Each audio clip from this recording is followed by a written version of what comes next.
কানপুর টেস্টের দ্বিতীয় দিনের মতো তৃতীয় দিনের খেলাও বৃষ্টির জন্য পণ্ড হয়ে গেল। তো দ্বিতীয় দিনে একটুও খেলা হয়নি, তার কারণ হচ্ছে সারা দিন বৃষ্টি হয়েছিল। কিন্তু তৃতীয় দিনে কিন্তু বৃষ্টি ছিল না। দ্বিতীয় দিন মাঝরাত অর্থাৎ শনিবার মাঝরাত পর্যন্ত বৃষ্টি হয়েছিল, তারপর থেকে বৃষ্টি থেমে গেছিল। যদিও সকাল থেকে সূর্য ওঠেনি, মেঘলা ওয়েদার ছিল। তো সেক্ষেত্রে আম্পায়াররা বারবার মাঠকে ইন্সপেক্ট করছিল। স্পেশালি আম্পায়ারদের যে কনসার্ন ছিল সেটা হচ্ছে রান আপের জায়গা, মিড উইকেট, লং অফ, এই বেশ কিছু জায়গা, সেই জায়গাগুলো কিন্তু প্লেয়ারদের সেফটির জন্য উপযুক্ত ছিল না মাঠটা। তো সেক্ষেত্রে লাস্ট ইন্সপেকশন করে আম্পায়াররা দুপুর 2টোর সময়তে।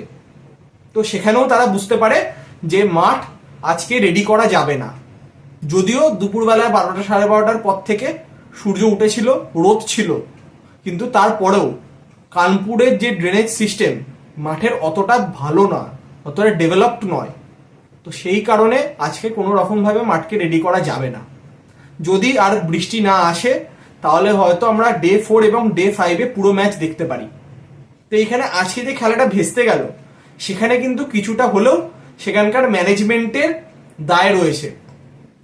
তার কারণ আগের দিন মাঝরাতে বৃষ্টি থেমে গেছে, যদিও দুদিন খুব ভারী বৃষ্টি হয়েছে। তারপর আগের দিন মাঝরাতে বৃষ্টি থেমে যাওয়ার পরও একটা ওভার খেলা করানো গেল না। গ্রাউন্ডসম্যানরা তাদের মতো করে চেষ্টা করেছে, কিন্তু তার মাঠের যে ড্রেনেজ সিস্টেম সেটাও অতটা ডেভেলপড নয়। সেই কারণে মাঠকে তারা রেডি করতে পারেনি।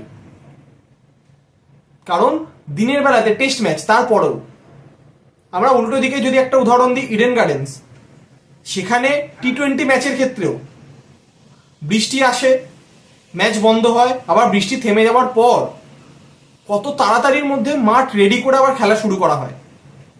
কিন্তু সেখানে আজকে খুবই একটা হতাশাজনক যে কানপুরে পরস্পর 2টো দিনের খেলা ভেস্তে গেল। এবার ওয়েদার ফোরকাস্ট অনুযায়ী আগামী 2 দিন বৃষ্টির চান্স নেই। তো আমরা আশা করব যাতে অন্তত আগামী 2টো দিন খেলা যাতে হয়। তো এখন যা কন্ডিশন, এই টেস্ট ম্যাচ কার্যত ড্রয়ের দিকেই যাবে। 2 দিনের মধ্যে রেজাল্ট এক্সপেক্ট করাটা একটু কঠিন কাজ। বাংলাদেশ অতি অবশ্যই চাইবে ধীরে সুস্থে খেলে ম্যাচটাকে যাতে ড্রয়ের দিকে নিয়ে যেতে, কারণ নয়তো বাংলাদেশ যা খেলছিল তারা এই টেস্ট ম্যাচও জিততে পারতো না। তো তাদের কাছে একটা ম্যাচ ড্র হওয়া মানেও অনেক প্রাপ্তি, কিন্তু লস হচ্ছে ইন্ডিয়ার ক্ষেত্রে। জেতা ম্যাচ যদি তাদেরকে যদি ড্র করতে হয় তাহলে তার এফেক্টটা পড়বে ওয়ার্ল্ড টেস্ট চ্যাম্পিয়নশিপ টেবিলে, পার্সেন্টেজ ক্যালকুলেশনে। তো সেদিক থেকে দেখতে গেলে কিন্তু ইন্ডিয়ার ক্ষেত্রে কিন্তু একটা লস হতে পারে। তাহলে তাদেরকে অস্ট্রেলিয়া সিরিজে খুব ভালো পারফরমেন্স করতে হবে, কিন্তু সেখানে কিন্তু হাড্ডাহাড্ডি টক্কর হবে। অস্ট্রেলিয়ার মাঠে অস্ট্রেলিয়াকে হারানো অত কিন্তু সোজা হবে না। তো সেক্ষেত্রে ভারতীয় দল অতি অবশ্যই চাইবে আগামী 2 দিন অল আউট যেতে, যাতে যেভাবেও যদি কোনো একটা রেজাল্ট যদি তাদের ফলে তারা আনতে পারে, তাহলে সেক্ষেত্রে তাদেরকে করতে হবে বাংলাদেশকে যত তাড়াতাড়ি সম্ভব অল আউট করতে হবে এবং ফাস্ট রান করতে হবে, এবং তাদেরকে টার্গেট রাখতে হবে যাতে তারা এক ইনিংসই ব্যাটিং করতে পারে, সেকেন্ড ইনিংস ব্যাটিং যাতে না করতে হয়। আবার উল্টো দিকে সেকেন্ড ইনিংসেও বাংলাদেশকে তাড়াতাড়ি অল আউট করতে হবে। কাজটা কিন্তু কঠিন, কিন্তু অসম্ভব না এই যে ইন্ডিয়ান টিম। তো আমরা আশাবাদী কাল এবং পরশু 2 দিনই যেন পুরো খেলা হয় এবং টিম ইন্ডিয়া যাতে বাংলাদেশকে ইজিলি হারাতে পারে।